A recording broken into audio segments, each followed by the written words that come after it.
Good evening, fellow unselects. Whether you're a seasoned public official, a curious student, or a concerned neighbor, this is the show for you. We are not the elite. We are not the chosen. We are not the elected. We are the unselects, the ones who ask questions, the ones who challenge the norms, and the ones who refuse to be mere spectators. We're not here to judge. We're here to understand, to ask questions, and possibly have a little fun along the way. I'm Greg Richards. And I'm Brian Costello, and we are the Unselects.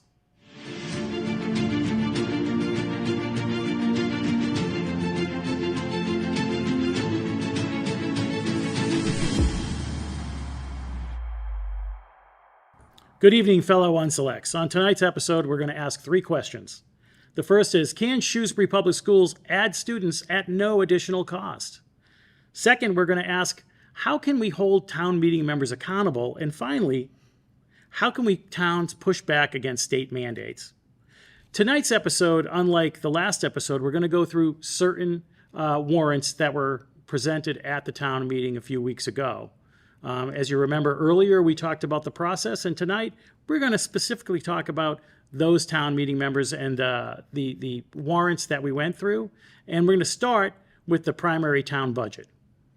Yeah, the biggest budget of all.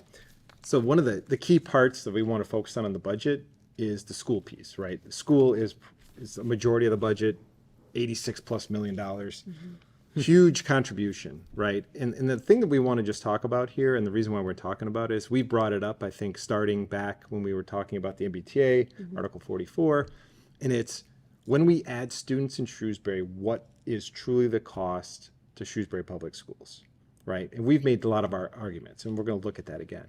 But the first clip we want to go show is that Select Board member Teresa Flynn brought up specifically, I think, because of some of our efforts, because it wasn't really related when she made the comment. It was kind of out of the blue.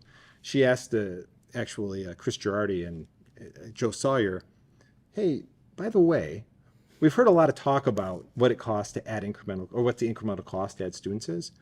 Can you talk a little bit about that? So let's go look at that clip now. I don't want to kick the hornet's nest, but there's a lot of talk about per pupil cost, especially as we talk about potential growth in Shrewsbury.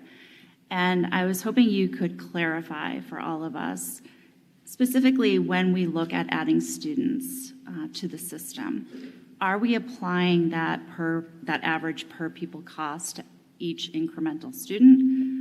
And if not, how should we be looking at the incremental cost? When we look at per pupil cost, we think of it as how many seats we can fit on the airplane.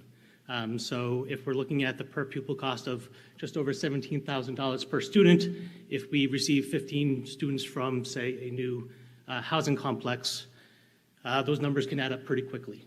But as we see over at off of Route 20, there's a complex there. We're receiving 15 students that are spread across all of the schools.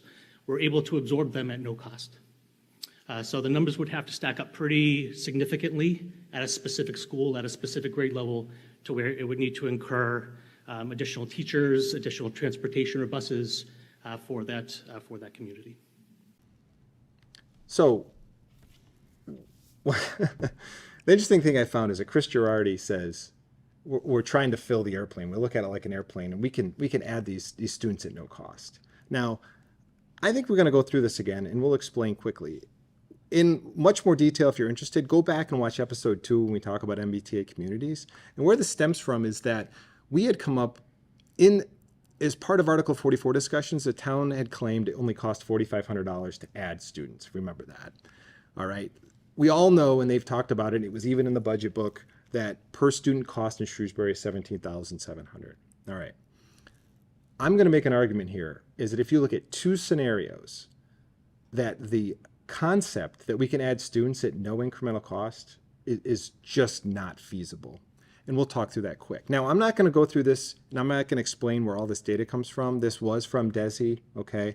We'll go a little fast. If you're interested in looking at this, pause the video, go into it in more detail. But if you look back in 2020, there was 6,258 students in Shrewsbury Public Schools, okay? We dropped from 2020 to 2022, we went down to 5,944. So we lost like 325 students, okay? Why is that interesting? Well, it's interesting because when you look at it, we reduced by 325. That number is larger than 3 of our elementary schools. It's larger than Coolidge, it's larger than Patton, it's larger than Spring. So you would think if you eliminated an elementary school, your costs would go down, but that's not the case. Our expenditures actually increased by 8.8 million in that time frame. Now people are going to say, well, there was COVID and there was COVID. Well, I don't know how our cost increased by 8.8 million. So in that time frame, it actually cost us $27,000 for every student we eliminated. So not only did it not cost nothing to add, it actually cost us money to get rid of. All right. So that's example 1. Example 2, okay? And this is a Shrewsbury Public Schools presentation. All right. If you're not aware, Massachusetts is a right to shelter state. So in certain, you have to house families with children. And in Shrewsbury, all right, there's an average of 48 students that we must put through our schools who are that are deemed homeless, right? If you look at the cost, we do get reimbursed from the state, but let's just be clear, that money is still coming out of our paychecks, right? So we pay state taxes. So just because it's not our property tax that goes to the school budget, we as taxpayers in Massachusetts, this is our money. Let's just be clear. State money is our money. Local money is our money. Federal money is our money. So with those 48 students, it cost, well, the state provided, I should say, $952,000. However, if you look at this, this is what was required from a resources standpoint from Shrewsbury Public Schools to handle 48 students, okay? So you look at the number of people and the number of costs, you actually go through this, and it turns out it cost us $20,700 per student for 48 students. So once again, how could we ever add students at 0 incremental cost? Maybe 1 student, all right? When we're talking about, I think where this stems from is, if we're going to add significant numbers of new housing units, there is no way this could be 0. Am I wrong? You're not wrong. Not wrong in the least. And if you look at the number of housing units that the town wants to add through MBTA Communities Act and just the building that's happening in town, and most of these units are family-friendly units, as that guideline, the law says, you're going to get a lot of families. Also, what that does, keep in mind that we don't have much control over those students coming into the Shrewsbury. The state generally can put them where they decide to put them. But if you have open housing, 1,500 units, say, they can put more of those students in. And the idea is, hey, it's a good idea. Everybody deserves an education. This is costing a lot of money. And what's happening is you're allowing more students to come in at an extremely high rate, regardless of whether they're the homeless students or just students. There's just a fallacy that you can bring on any student at no cost. Right, and I think there's really no way to know what services each student needs. Absolutely. And you can see that a lot of the students that were coming in are not, they do require additional resources, whether it's, like I said, a lot of language, English is a second language. There's, if you look at it, bus monitors that are required, because when you add busing, depending on where these housing units might be, there could be on different bus routes. So there is a whole bunch of additional resources that are going to be required. So yeah, these students are $3,000, almost $4,000 more than, let's just say, the average Shrewsbury Public School student.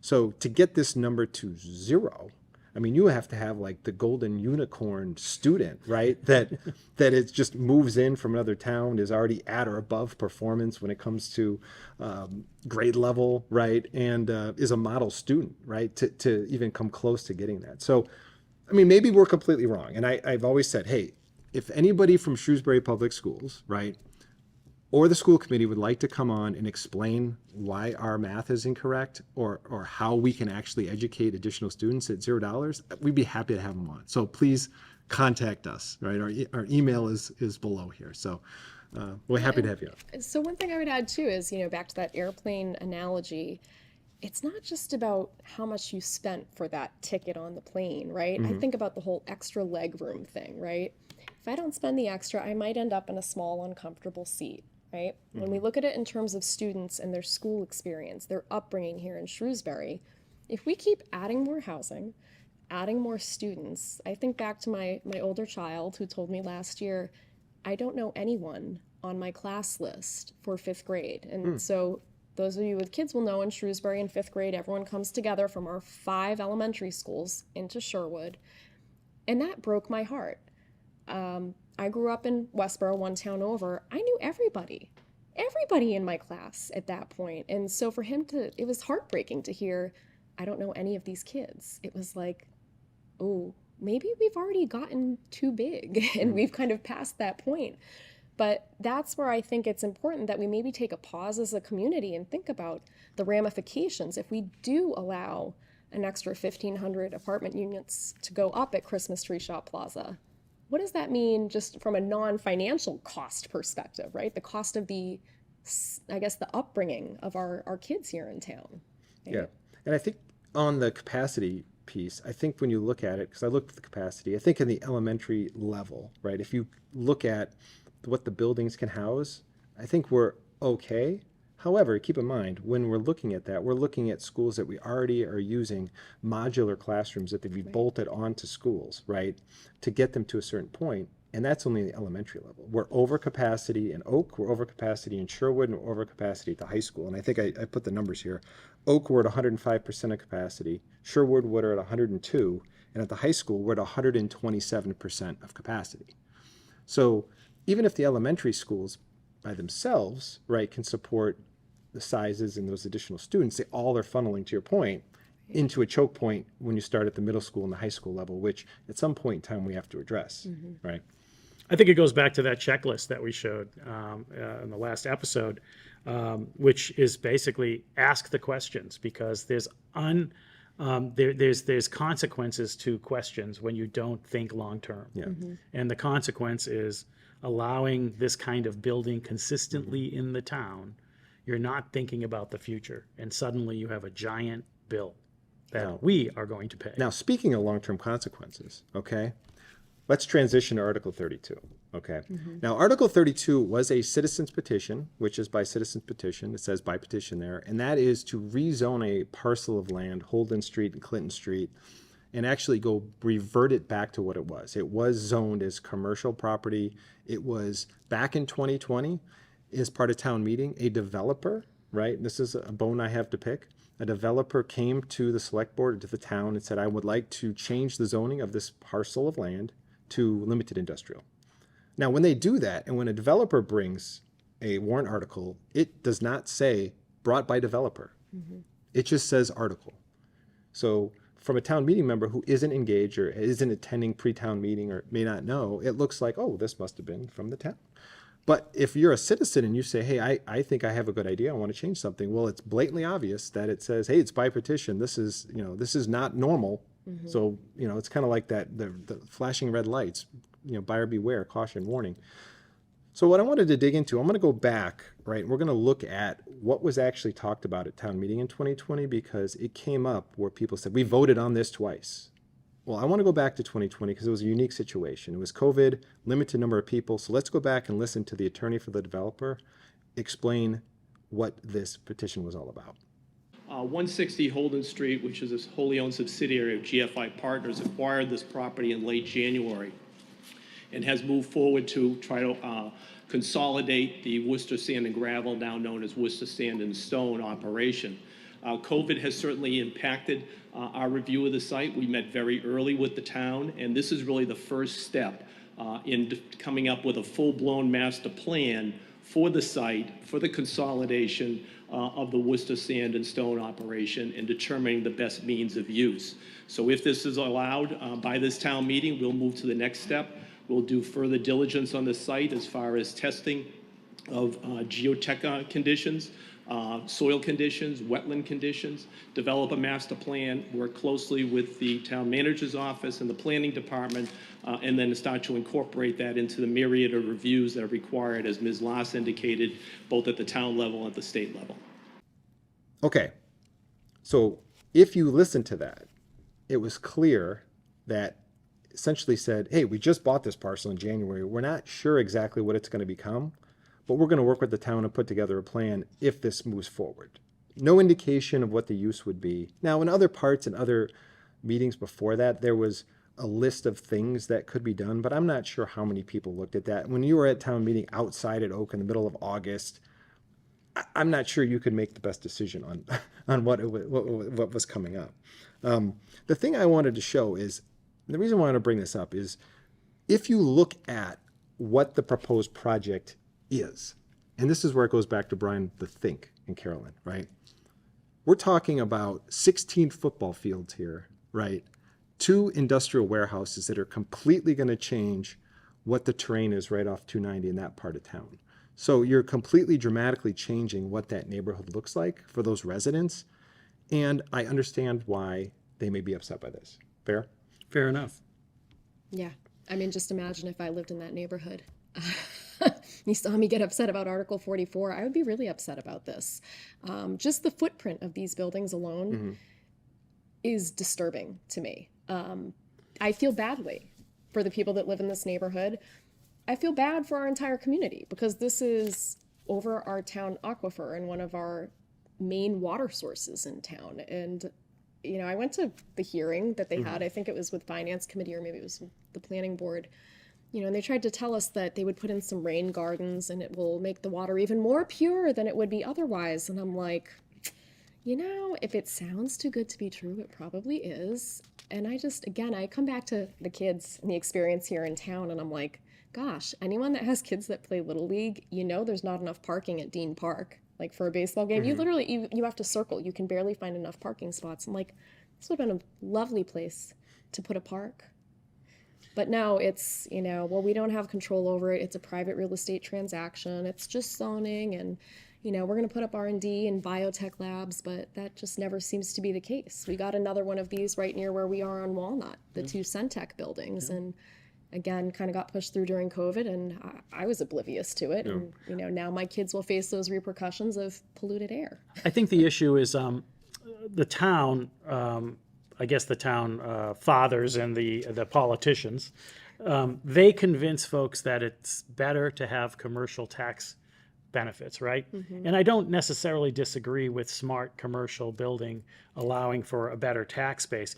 The thing that bugged me about this most was the citizens petition was really town meeting members. If you look again at that checklist, one of the things was looking out for the individual and the minority. What it means, and it said it's because of the United States being a republic. What it means in that statement is the rights of the minority are incredibly important. And the folks that live in this neighborhood are getting railroaded a bit by this development. And I feel bad because I think the town meeting members, to be quite frank, let them down. I think it's a situation where I don't live there. So it's okay for me. It's tax revenue for commercial base, rather than looking at that one thing that says, wait a minute, what did these people think? How did these people fail? Right? And they are incredibly impacted. Forget about the aquifer and everything else. It's a matter of a giant development with massive amount of trucks going up and down Route 70. You would not want to live in one of those little houses that's next to that building. No. And the other thing I want to tie into this is when you look at how this went down, there was a weird amendment that was thrown in by a town meeting member who happened to be on the list, who hasn't been there in a while. And it was about, hey, we're going to change this to residential. And it really, I think, confused the whole process. But the one thing I want to highlight, we have 2 clips we're going to show, is I think the perception of certain town meeting members as to what the role is, and I think how we kind of disagree. All right, so we're going to kind of listen to these 2 comments. The first one is going to be about, you know, essentially what authority do we need to ask permission effectively? And then the second one about, hey, listening to the town leaders. So let's go take a look at both of these back to back.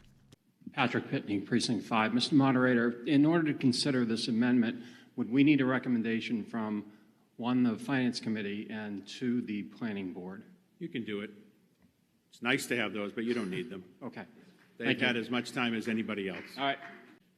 The people that will be building have to follow all of the laws, aquifer protection, what the planning board puts in place, And they've done everything they can to do this right for us. And we're going to mess it up if we start voting for all these other things just because it's 10:30 at night and we want to go home. We need to do this right. So either we stop talking about it tonight and put it for another time, or we just vote this down. Listen to the town manager and listen to Mr. Samia, because they're telling you the accurate information. Lot to dissect there. Yeah. So my belief, I think what we talked about is the town meeting member is the legislative body. They are the one who can make a decision. We don't need to defer to a higher power, whether it's the planning board or the finance committee, to essentially say, what should we do? And I'll just vote that way. That's not why we have town meeting. The town meeting is there so that we individually can have 240 people make that decision, right? And secondly, the second statement by Donna O'Connor was, hey, listen to Mr. Samia, listen to Mr. Mizikar, they're giving you the right information. Well, maybe they are, but is it the complete information? Do you fully understand all the ramifications behind it, or have you just listened to Finance Committee recommends 9-0, 5-0? I mean, Planning Board is 7-0. That's the part that I think we just are asking people, if you're a town meeting member, do a little bit more homework and make sure you're sure. Yeah, Fair? I mean, I think for me, the thing that's most concerning is it always seems that these are unanimous. Finance committee, select board, it's always unanimous. And to me, that doesn't seem healthy. That to me shows that, either A, enough questions are not being asked during those meetings, or there's things being discussed behind closed doors that we're just not privy to, and they're, somehow coming to agreement unanimously. But it just, to me, doesn't feel right. I don't think they should always be unanimous. It, to me, indicates there may be, I don't know, just a bigger problem at hand, right? Right. I felt there was just so much short-sightedness with those two clips, right? These are folks that I think a couple of them had been on the finance committee or had been involved in town politics. Select board certainly. member. Yeah. So they should know better. And I think the idea that I should listen to people on the stage because they are smarter and know more than me completely misses the point of being a town meeting member. A town meeting member, to be quite frank, should be actually they should question everything, right? Mm-hmm. We should actually dig into it and learn and understand. You are the legislative body. You are not here to take advice. You can listen, but understand that everybody has a motivation. Absolutely. And because of that, it's not them who make that decision for you. It's you that make the decision for them. And that's just lost on so many people in that room. Mm-hmm. Okay, we could spend a lot of time on Article 32, but we've got to move. We're going to move on. Now, there was one interesting vote, right? If you looked at across the board, I think there was only one vote that went against recommendation, and that was Article 42 on digital signage, for all things. So that was actually a standing vote, and we're actually going to go to a clip showing the actual reading of that vote. On this matter, 113 in the affirmative, 58 in the negative. It does not achieve 2/3. We will now move on to the next article. Okay, as we saw, it was a 113 to 58. If there was 114 votes, it passes. 113, it fails. The one thing I wanted to talk about, which I think is interesting, and I don't know what you thought about how they actually tally votes in this day and age. The things that I guess are a little concerning, if we go back to other things we talked about in the previous episode, was there's no record of how town meeting members vote or attend. We do not post attendance on the website, and you have no record of how any individual town meeting member voted on an issue, right? Correct. So there was actually a committee that was formed in 2019, all right? If you didn't know, it was about electronic voting, and it was a study committee. And what they talked about was, hey, the primary focus would be for accountability to voters, right? To me, that's it. That's the pinnacle, like end stop, we're done. This is why we're going to do it, accountability to voters. So we not only have accurate count of the vote quickly, but you could go back and say, does these town meeting members share my beliefs, right? And what ended up happening was, right, they determined at that time that, of course, because of our budget constraints, we can spend $86+ million in schools, but we can't find $20,000 or what, I think it was something around that. I might be wrong, for a voting system that allows us to have accountability to our elected leaders. Yeah. And what's crazy is a town meeting member, just like you said, I don't know how they voted. So they're on the ballot. I can ask Caroline, how did you vote on 44? I happen to be there. But other than that, I can't find out. So what am I actually voting on for these people? To your point, looking again at those checklists, do they share my same values, my beliefs? Are they, super pro-tax people that I'm not necessarily for? I should know that. Absolutely. And you should know if they show up. Yeah. And you shouldn't have to dig and, make requests. They should just post this information so you can go and make the best decision at the ballot box the next time we actually need to vote. Yeah. Right? Okay, that's that one. So that was 42, the only one that did not pass. Now, lastly, on to Article 44. Now, this was a lot less contentious than I think it would have been. This would have been a lot of time on MBTA, but since the recommendation was to move it to the fall, not a lot of debate. But one thing I want to touch upon was the statement that was made by Kevin Mizikar, our town manager, and we're going to go to that video. Because what he actually ends up saying here is how we should be treating this in the fall. So we're going to go to that clip. Finally, and perhaps the point that I want to stress the most, to effectively use our time prior to town meeting. Although the merits of the state mandate are important and we welcome this discussion, ultimately, town meeting will be voting in the fall on our local proposal, not the mandate itself. We find the merits of our local proposal to be the critical discussion piece, and we hope to focus on this, our local proposal, between now and the fall town meeting in order to present it to this body for your consideration. The biggest proponent contention, which I want to talk about, is that in that statement, he's saying that we're only voting on the local proposal, not the state mandate.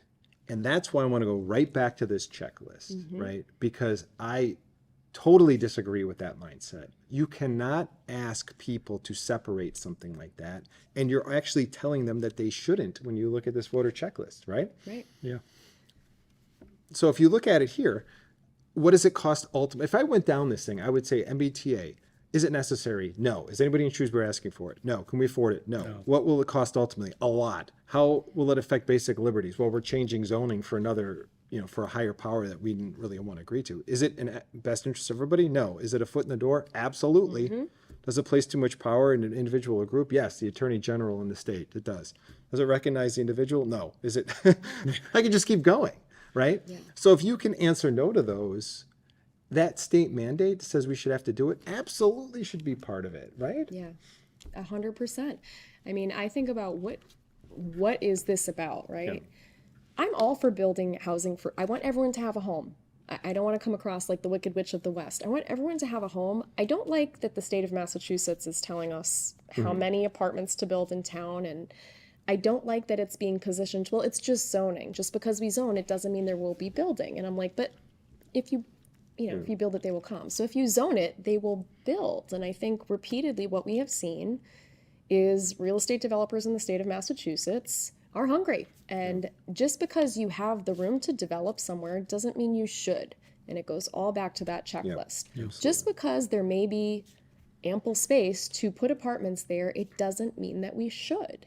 And I think more people need to be asking those questions. Yeah. So the last thing I want to touch upon, we'll talk a lot more about this as we get closer to October, but in the last time we have here, one of the things you did actually as part of debate on 44 was you thought it was important to stand up, and you brought up 2 potential conflicts of interest. I did. Why did you feel that was so important? And actually, what did you bring up? So this is one where I felt like it was my civic duty, right? For people that are watching that weren't aware of this, so our town moderator is married to one of our state representatives, and he basically is, I don't want to say in charge of town meeting, but he kind of is the one that determines what gets debated for how long and can kind of shut things down. And I had asked, given the fact that his wife had voted for the MBTA Communities Act and voted for it to go into law, did he feel that he should recuse himself and appoint a temporary moderator for that question when it's discussed in the fall? Because I felt that, even if there isn't legally a conflict of interest, there is an appearance of one. And I felt it was perfectly reasonable to ask, would you be willing to recuse yourself? And the response I got was, of course not, which I found a little strange, but that's kind of besides the point. We can table that. The other thing that was concerning to me in my research was that the town council for Shrewsbury actually at one point did represent GFI, which is one of the large real estate developers that's been working in town. And that wasn't to call him out. I've heard he's a very nice gentleman. I've never had the opportunity to work with him, but I just felt it was worth noting because, again, I think for a lot of people in the room at town meeting, they sort of assume that those people up on the stage always have everyone's best interests at heart and everyone's always unanimous. So, of course, they must be recommending things that are good for us. And I'm like, well, but what's the harm in asking the question? What's the harm in making it, out there in the open? I mean, that's not to say there are conflicts, but there could be an appearance. So if there's an appearance of it, why don't we address that? Because we do it, like in the planning board, back to GFI. I mean, GFI is building another property on Route 20. There's another, say, warehouse, which is not, it's more of a manufacturing facility / headquarters that they're building. And, on the planning board, Steve Rodolikis is in the law firm with Mr. Donahue, who's in the video we saw, who represents GFI. So there are connection points. And to your point, you're not saying that I know unequivocally that there's this big conflict. It's just when in doubt, right, just make people aware. And then when you do so, I think people will say, okay, well, thank you for letting me know. Right. But when you don't necessarily aren't as forthcoming about, well, why are you stepping out? What is this related to? I think people start to question things, right? And I think that's what you're To really be offended that you're asked it, to me, gosh, I don't know that it made me feel much better, but I think openness and transparency need to happen in a representative republic and certainly in a town. And I think it's fair to ask, can you step aside for this particular right, just for this vote? one article. And for the attorney, you did represent this company. There's nothing wrong with you representing us today, but there's an appearance here. Maybe you should step aside just for this specific issue. Makes me feel more comfortable. Yeah. Well, Caroline, I know we're running out of time here, but I tell you, there was so much good feedback at town meeting. A lot of town meeting members said, oh, I just love her. I'm so glad she was asking all these questions. So keep asking your questions at town meeting, and hopefully we can get more town meeting members who are engaged as you were. So I really appreciate you taking the time today to be with us here on the Unselects. And I thank everybody for watching, and we'll be back again with another episode of the Unselects. And I'm Greg Richards. I'm Brian Costello. And I'm Caroline Maycumber, Precinct 9. And we are the Unselects. Thank you very much.